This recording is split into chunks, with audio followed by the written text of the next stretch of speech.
అందరికీ praise lord. దేవుని నామానికి మహిమ కలుగును గాక. మీరందరూ బాగున్నారు కదా? మీరు పెడుతున్న ప్రతి ప్రార్థన రిక్వెస్ట్ కానీ మేము ప్రార్థన చేస్తున్నాం. మా ఆశ అంతా ఒకటే, ఎక్కడైతే మీరు తృణీకరించబడ్డారో, ఎక్కడైతే వెలివేయబడ్డారో, ఎక్కడైతే గుండెలు పగిలేలాగా ఏడ్చారో అదే స్థలాల్లో నా ప్రభు మీ అందరిని హెచ్చించబోతున్నారు. విశ్వాసంతో ప్రార్థన చేయండి. ఘనమైన విజయాలు ఖచ్చితంగా నా ప్రభు మీ అందరికీ దయచేస్తారు. God bless you all. ఈరోజు మీ హృదయంలో సమాధానం లేదు కదా? ఎక్కడ చూసినా దుర్వార్తలు వినాల్సిన పరిస్థితి వస్తుంది. ఈరోజు మనకు శత్రువులు ఎక్కడో కాదు, మన చుట్టూనే ఉంటున్నారు. మన స్నేహితులే మన బద్ధ శత్రువులుగా మార్చబడ్డారు.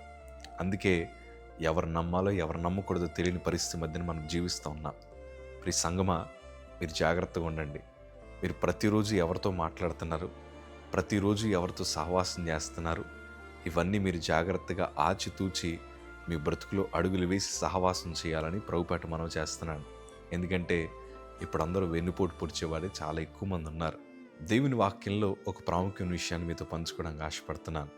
యోబు గ్రంథము 22వ అధ్యాయము 21వ మాట చదవగలిగితే, ఆయనతో సహవాసం చేసిన ఎడల నీకు సమాధానం కలుగును, అలాగున నీకు మేలు కలుగును.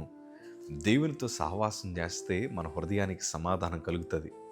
ఈ మాట నా జీవితంలో ఎప్పుడు వినబడిందో తెలుసా? నేను మరణ పడకలోకి వచ్చిన తర్వాత స్నేహితులందరూ నేను మంచాన పడ్డాక వదిలేశారు. అందరూ నా వైపు వేలెత్తి చూపు అంటున్నారు, నేను చేసిన పాపం వల్లే నాకు ఎలాంటి శిక్ష వచ్చింది, ఇంక నేను చనిపోతానని అందరూ చేదెలితేగా నా హృదయం లేదో తెలియని బాధ. మా తల్లిగారు ఒక క్రొత్త నిబంధన బైబిల్ తీసుకొచ్చి నా చేతిలో పెట్టి, అయ్యా ఈ ఒక్కసారి యేసు ప్రభుతో సహవాసం చేయమన్నారు. నేను 7వ తరగతిలో నా భక్తి జీవితాన్ని మర్చిపోయాను. పాపంలో పడిన తర్వాత ప్రభు మీద ద్వేషం వచ్చేసింది. ఇదే చేతితో బైబిల్ని తగలబెట్టేశాను. బైబిల్ని ఓపెన్ చేసి కాండ్రించి బైబిల్ మధ్యన ఉమ్మేసి, ఆకాశం వైపు తిరిగి నువ్వు దేవుడు అయితే వచ్చేవని చేయొచ్చు కదా అని ప్రభుని ఎగతాళి చేసిన ఒక పాస్టర్ గారి అబ్బాయిని. ఇలాంటివన్నీ చేస్తూ ఇప్పుడు చివరాకరణ ప్రభుతో ఎలా సహవాసం చేయాలో అర్థం కాలేదు.